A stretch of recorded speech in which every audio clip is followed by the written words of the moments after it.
Mr. Sessions, there's been all this talk about conversations and that you had some conversations with the Russians. Senators up here who are on either foreign relations, intelligence, or armed services, conversations with officers of other governments or ambassadors or what have you are everyday occurrences here, multiple-time occurrences for most of us. Is that a fair statement? I think it is, yes. And indeed, if you run into one in a grocery store, you're going to have a conversation with them. Is that fair? Could very well happen. And be nothing improper. All right.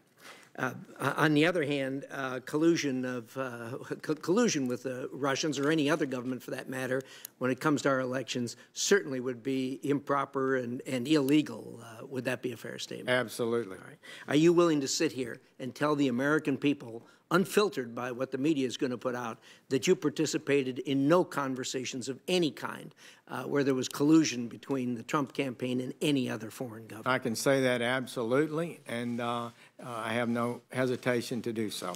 Mr. Sessions, you're a former U.S. attorney, former United States Senator, and the Attorney General of the United States. You participated, as you've described, in the Trump campaign.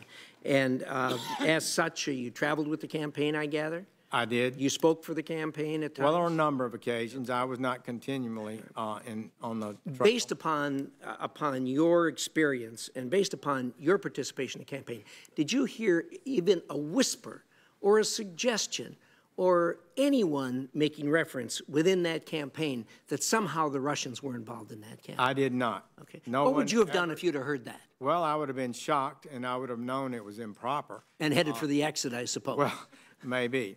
Right. So this was, you know, serious. This is a serious matter because what you're talking about is hacking into a private person or DNC computer and obtaining information and spreading that out. That's just not right. And I believe it's likely that laws were violated if that actually occurred.